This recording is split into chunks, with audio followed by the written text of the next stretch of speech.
तहजीब दे भी मुखालफ ने। नबी पाक ने फरमाया रस्ते दे दाई जानब चलो। यहूदो नसारा ने इस्लामी कल्चर नू बदलिया, उन्हें आख्या नहीं रस्ते दे बाई जानब चलना है। अरब दा कल्चर आज भी कई हवालियां दे नाल इस्लाम नाल मिलदा जुलदा है, अगरचे गलतियां भी बड़ियां आ गई ने, ठीक है ना, लेकिन जो अच्छियां चीज़ां ने अरब दा कल्चर आज भी इस्लामी कल्चर दे नाल मिलदा जुलदा है। हज उमरे ते गए हो ना, उमरे ते गए हो क्यों जी हाजी साहबान? उत्थे गड्डियां रस्ते ते केड़ी साइड ते चलदियां ने? सजी साइड ते स्टेयरिंग किधर हुंदा है? खब्बी साइड ते, ताकि गाड़ी केड़ी साइड ते चले? सजी साइड ते। यहूदो नसारा ने स्टेयरिंग ही बदल दिता, स्टेयरिंग सजी साइड ते गड्डी चलती है खब्बी साइड ते।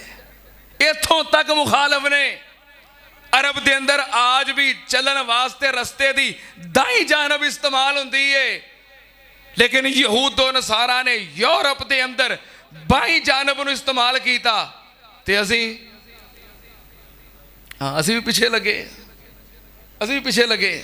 एक चीज। दूसरी चीज, इस्लाम दे अंदर मील है, इस्लाम दे अंदर मील, जिन्होंने पंजाबी च कहते हैं को, क्यों जी आई साहब की आते सन?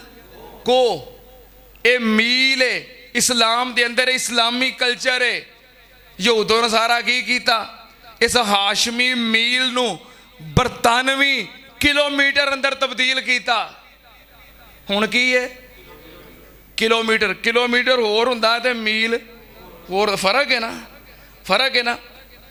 ये यहूदो नसारा इस हद तक इस्लाम दे मुखालफ ने कि इस्लामी कल्चर दे अंदर मील है, इन्हां बदल के की बनाया? किलोमीटर। एक होर मिसाल दें, एक होर मिसाल दें। इस्लामी कल्चर है दाएं हाथ नाल खाना खाना, तो यहूदो नसारा दा कल्चर की है? अल्लाह दी कसम है बड़े बड़े नौजवान खबचू बना दिते ने, खान वास्ते, लिखन वास्ते, इस्तेमाल करने वास्ते बाएं हाथ का इस्तेमाल करते हैं। ये यहूदो नसारा दी तहजीब है। एक होर गल करा, एक होर गल करा। इस्लामी कल्चर पता की है? सिर नूं ढक के रखना, सिर नूं। इस्लामी कल्चर है नंगे सिर बोधे वाह के फिरना है। हाँ, ये इस्लामी कल्चर नहीं। आज भी वेख लो अरब दे अंदर भावें शयूख होन, उलमा होन, हुक्मरान होन, वज़ारा होन, सिर ढक के रखते हैं ना। हाँ, ये कल्चर है, सिर ढक के रखते हैं, ये इस्लामी कल्चर है। लेकिन यहूदो नसारा ने साडे कोलों साडी इस तहजीब नूं, कल्चर नूं छीनिया। सैयदना उमर फारूक रजी अल्लाह ताला नो जो मुसलमान होए तो भैन कह लगी मैं तेरे हथ बन के लैके जाना है। हथ बन्नन वास्ते किहड़ी चीज़ का इस्तेमाल किया सी? हजरत उमर दा रस्सा तो नहीं ना लभ्या। हाँ, भावें चौधरी सी पर उस कल्चर के मुताबिक साफा, पगड़ी, अमामा अपने कोल रखिया सी। ये इस्लामी कल्चर है। बहरहाल अगर मैं मिसालां देंगा, बड़ियां मिसालां ने। इस्लाम दे अंदर माप सी टोपा या पड़ोपा। हाँ, टोपा ये ना इस्लामी माप। यहूदो नसारा ने की लियांदा? किलोग्राम। की लियांदा? किलोग्राम। यहूदो नसारा सिर्फ दीन इस्लाम दे नहीं बल्कि इस्लामी कल्चर दे भी मुखालफ ने, इस्लामी तहजीब दे भी मुखालफ ने। और तुसी यहूदो नसारा दे पीछे लगे हो। नबी पाक सल्लल्लाहु अलैहि वसल्लम ने फरमाया खालिफुल यहूद वन नसारा, यहूदो नसारा दी मुखालफत करो।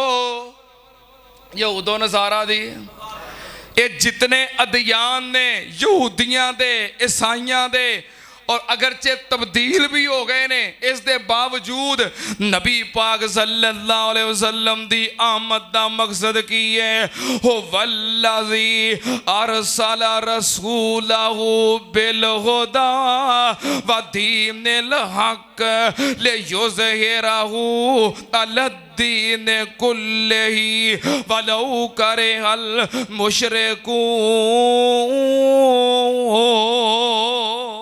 अल्लाह पाक ने फरमाया ये दीन इस्लाम सारे अदियान दे उत्ते गालिब होने वास्ते आया है।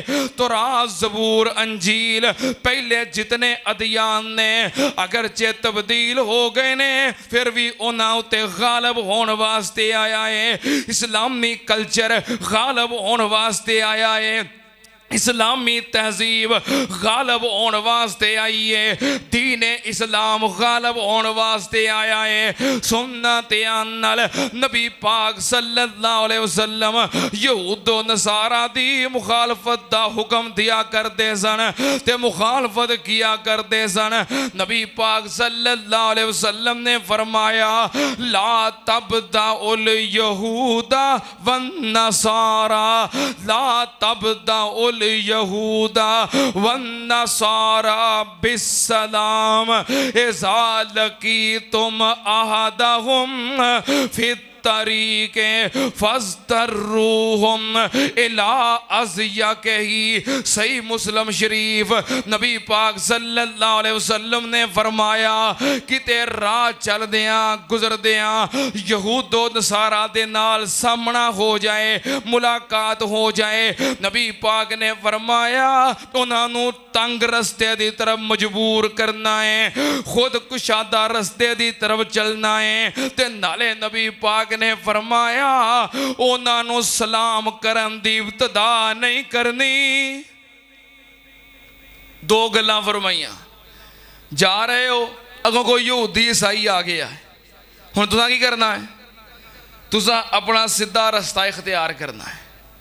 वो टेढ़े होके गुजरन, बदल के गुजरन, तंग होके गुजरन, उन्हां वास्ते रस्ता कुशादा छड्डना नहीं। बाज़ दफ़ा होंदा ना कि बंदा जा रहा है, कोई गाड़ी खड़ी है, किते कोई रुकावट है, पिछे होके रस्ता उन्होंने तुसी नहीं देना, तुसी गुजरदे जाना है, वो तुहानू रस्ता देन। रस्ता खराब है, खराब रस्ते ते चलन की तरफ उन्होंने मजबूर करना है, तुसा नहीं उन्होंने वास्ते रास्ता छोड़ना। पर हुण करिए की, जो मुसलमान गुलाम होवे ते यहूदी हाकिम होवे, आगे बढ़ के इस्तकबाल करना मजबूरी होवे, सलूट मारना, कलीन विछाउणा, तो फिर की करिए? जे गैर मुस्लिम मालक होवे, आका होवे, मुसलमान उदा गुलाम होवे, किवें उन्हें मजबूर करेगा, किवें उदा इस्तकबाल नहीं करेगा? नबी पाक सल्लल्लाहु अलैहि वसल्लम ने फरमाया ओनू मजबूर करना है तंग रस्ते दी तरफ, ओदे वास्ते रस्ता कुशादा नहीं छोड़ना, ते सलाम करन दे अंदर इब्तिदा भी करनी, यहूदो नसारा नू सलाम नहीं करनी। हाँ, अगर तुहाडा किसे नाल ताल्लुक है, हुंदे ना महल्ले विच रहन वाले हुंदे ने, पिंड च रहन वाले ईसाई हुंदे ने, यहूदी हुंदे ने, ताल्लुक हुंदा है, काम काज करने वाले होंगे ने, कोई तल्लक होंदा, मुलाकात हो जाए, फिर की करना है? सलाम नहीं कहनी, हाल पूछ लो। कोई तुहाडे सामने होर भी की हाल चाल है, सलाम नहीं कहनी, हाल पूछ लो। लेकिन अगर वो तुहानू सलाम करन, इंज भी होंदा ना, कई दफ़ा वो सलाम कर देंदे ने, कारोबार करदे आ मार्केटां दे अंदर, बाजारां दे अंदर, यहूदो नसारा वो सलाम कर देंदे ने। जे ओ सलाम कर देना, फिर नबी पाक ने फरमाया मुकम्मल जवाब नहीं देना, बल्कि कहना है वालेकुम, सलाम नहीं कहना। की कहना है? वालेकुम। बस जो तुसा किया है तुहाडे ते ओही होवे, सलाम नहीं कहना। ਯਹੂਦੋ ਨਸਾਰਾ ਨੂੰ ਸਲਾਮ ਕਰਨ ਅੰਦਰ ਇਬਤਦਾ ਨਹੀਂ ਕਰਨੀ। ਹਾਲਾਂਕਿ ਨਬੀ ਪਾਕ ਨੇ ਫਰਮਾਇਆ ਅਗਰ ਕਿਸੇ ਮੁਸਲਮਾਨ ਦੇ ਨਾਲ ਮੁਲਾਕਾਤ ਹੋ ਜਾਏ ਸਲਾਮ ਕਰਨ ਅੰਦਰ ਇਬਤਦਾ ਕਰੋ। ਜਿਹੜਾ ਬੰਦਾ ਸਲਾਮ ਕਰਨ ਅੰਦਰ ਇਬਤਦਾ ਕਰਦਾ ਹੈ ਅੱਲਾਹ ਪਾਕ ਉਹਨੂੰ ਇੱਜ਼ਤਾਂ ਅਤਾ ਕਰਦਾ ਹੈ। ਪਰ ਜੇ ਯਹੂਦੀ ਜਾਂ ਈਸਾਈ ਮਿਲ ਜੇ ਤੇ ਫਿਰ ਇਬਤਦਾ ਕਰਨੀ ਨਹੀਂ। ਅਗਲੀ ਗੱਲ ਨਬੀ ਪਾਕ ਸੱਲੱਲਾਹੁ ਅਲੈਹਿ ਵਸੱਲਮ ਨੇ ਫਰਮਾਇਆ ਜਦੋਂ ਕੋਈ ਤੁਹਾਨੂੰ ਸਲਾਮ ਕਵੇ ਉਹਦੇ ਤੋਂ ਬਿਹਤਰ ਜਵਾਬ ਦਿਓ। ਵਾਇਜ਼ਾ ਹੁਯਿਯਤੁਮ ਬਿਤਹਿਯਤਿਨ ਫਹਯੂ ਬਿਅਹਸਨ ਮਿਨਹਾ ਔ ਰੁद्दूहा। अल्लाह पाक ने फरमाया कोई तुहाडी तरफ सलाम करे ओदा जवाब ओदे तो बेहतर अंदाज अंदर दियो या कम अज कम वैसा जवाब जरूर दियो। मसलन कोई मुसलमान कहंदा है अस्सलामु अलैकुम तुसी आखो वालैकुमुस्सलाम व रहमतुल्लाहि व बरकातुहू ओदे तो बेहतर जवाब दियो। लेकिन अगर कोई यहूदी ते ईसाई सलाम करे फिर बेहतर जवाब नहीं, फिर वालेकुम। नबी पाक सल्लल्लाहु अलैहि वसल्लम ने फरमाया ਜਦੋਂ ਦੋ ਮੁਸਲਮਾਨ ਆਪਸ ਦੇ ਅੰਦਰ ਮਿਲਦੇ ਨੇ ਤੇ ਇੱਕ ਦੂਜੇ ਨਾਲ ਸਲਾਮ ਲੈਂਦੇ ਨੇ। ਸਲਾਮ ਲੈਣ ਦਾ ਤਰੀਕਾ ਔਰ ਅੰਦਾਜ਼ नबी पाक सल्लल्लाहु अलैहि वसल्लम ने फरमाया लैसा मिन्ना मन तशब्बह बिगैरना। नबी पाक ने फरमाया ओदा साडे नाल कोई ताल्लुक नहीं जो गैर दी मुशाबत इख्तियार करदा है। ला तशब्बहुल यहूदा वलन नसारा बिस्सलाम फइन्ना तस्लीमल यहूद अल इशारतो फिल असाबे फतस्लीमन नसारा अल इशारतो बिल अकुफे। नबी पाक सल्लल्लाहु अलैहि वसल्लम ने फरमाया यहूदो नसारा जदों सलाम करते ने यहूदियां दी सलाम की है जदों एक दूसरे नाल मिलते ने उंगलियां दे इशारे करते ने। अल इशारतो बिल असाबे जदों यहूदी एक दूसरे नूं मिलते ने किवें सलाम करते ने वी की बनाउंदे ने वी। साडे भी कई बनाउंदे ने साडे भी कई बनाउंदे ने ते कई कहणगे इहदा मतलब है फतह दा निशान है। आ दो